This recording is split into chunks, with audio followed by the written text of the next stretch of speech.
Feels like this mold has me under siege. Hello, my baby. Hello, my honey. Hello, my ragtime gal. Suddenly you kissed my wife. Baby, my heart's on fire. Fellow reviewer and action figure aficionado Thanatos Prime picked up the Nemesis Bridge Crew set by Takara Tomy, and very kindly assented to sell me the Megatron and Shockwave figures, since all he really wanted was a non-yellowing version of Netflix Soundwave.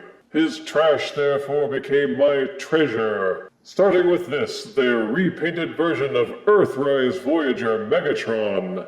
We reviewed Earthrise Megatron on this channel, so this is mostly just a comparison review since the only real difference are in the paint applications, or so we think. The Nemesis Bridge Crew set comes with an instruction booklet that includes directions for all three figures, Megatron, Soundwave, and Shockwave. But if you're familiar with those figures through their many incarnations in the War for Cybertron line, then you'll hardly find directions necessary. As for Megatron, he comes with his trademark fusion cannon accessory, this plug-in armor piece, and his tank barrel / sword accessory, which is awesome in alt mode and horrible in robot mode. And this is Nemesis Bridge Crew, aka Earthrise Megatron in his alt mode, an Earth-style military tank. In this mode, the thing you will note first is that all the flat gray plastic has been replaced with a semi-glossy silver. Gone is the weird grungy splattering used in the Earthrise Siege versions to simulate battle damage and or weathering. Instead, he looks much cleaner. The black plastic has been swapped out for a more muted gray. There are no cryptic numerical decals, but somehow the new colors bring out the details in the sculpt work, which were mostly camouflaged underneath all the black and the grunge. Now you can see all the panels, and the ridges and the bolts. Top off the tank by pegging the fusion cannon between the two arm struts at the top, then pegging in the armored piece here at the back. Then plug in the horrible sword accessory into the fusion cannon, and Megatron is unleashed in all his tanky goodness. The Nemesis version still rolls decently on smooth surfaces, using the plastic wheels located under the treads. There are two open 5mm ports on either side of the treads, two at the back, and 4 mini fire blast nubs on top. The front of the tank still has this empty space underneath, but I do note an open 3mm port underneath, which I may have the minions try to whip up some kind of accessory to act as a filler. Turn him over and you can see the robot head and chest really easy. There's also that H-tank emptiness at the back, which the little armor piece does only a very little bit to conceal. There's also the carryover from the War for Cybertron Siege line that has the robot feet just hanging off the back of the tank. Tilt them up or tilt them back. Either way, they're impossible to ignore and it looks sloppy. Bah! You can still rotate the turret to the left or to the right, and the open ports allow for customization. Beyond that, well, it's a tank. And tank is as tank does. The transformation is identical to Earthrise Megatron. You still have to fuss with all those rotating joints at the hips and knees, and fight with that odd internal hinge setup when getting the head to pop into place. Make sure you squeeze those arm tabs in place behind the shoulders as well. On this version, they have a tendency to pop loose. The sculpt in robot mode is unchanged from Earthrise Megatron, and I always thought that the head sculpt was inferior to the Siege figure, with Earthrise Megatron's face looking rather derpy by comparison. However, it somehow looks better on Nemesis Megatron, with a flat gray face and a silver helmet. They even managed to do a better job with the eyebrows.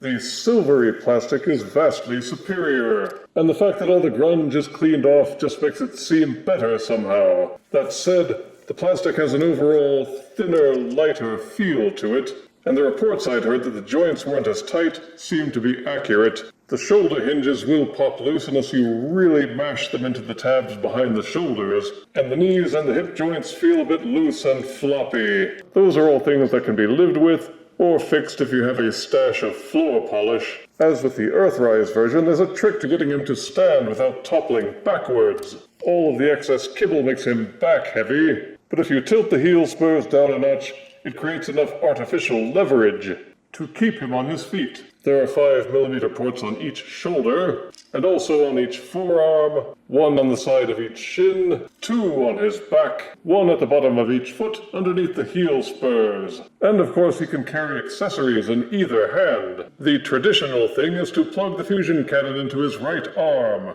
Then you can do pretty much anything you want with the armor piece and the horrible sword accessory. Whether it's plugging them into his arm as a weapon, I usually prefer to plug it into his back to simulate the Generation 1 gun barrel he had slung back there, and also so I don't have to look at how ugly the sword is in its entirety.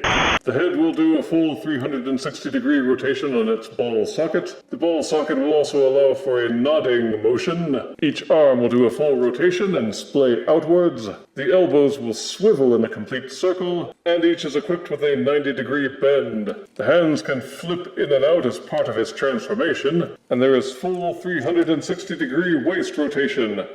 If you tilt the backpack out of the way slightly, the legs will kick forward this far, and kick backwards about this far before they bump into the backpack. Each leg will flare outwards at the hip. There's an upper thigh swivel, 90-degree bend at the knee, the heel spurs will flip in and out, and the front of the feet will click downwards 1 notch, and pivot in and out at the ankle. It has the same articulation as Earthrise Megatron, so you can get excellent poses, though the weaker plastic makes it feel a bit looser and less solid.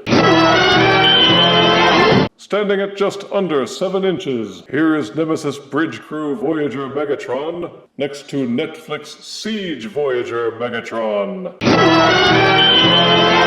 Nemesis Bridge Crew Megatron is the Earthrise Megatron we should have gotten. It has all the positives and negatives of the existing Earthrise mold, but it's all cleaned up and looking spiffy in silver and gray. Is it worth buying the Bridge Crew set just to get this one? Probably not. If you have the Earthrise mold and if you are content, then getting this one is just a needless expense. But if you happen to have a chum who did buy the set, and who doesn't want the Megatron figure, then you might consider selling Earthrise Megatron and replacing him with this one. I did so, and in the long run I don't think I'll regret my choice. It seems pointless to score this one since it's effectively the same as Earthrise, only with better paint. So I pronounce Nemesis Bridge Crew Voyager Megatron death-tested, death-approved. Now, where's my stash of coral stop? If you refuse me, honey, you lose me, then you'll be left alone, oh baby. Tell them all and tell me I'm your own.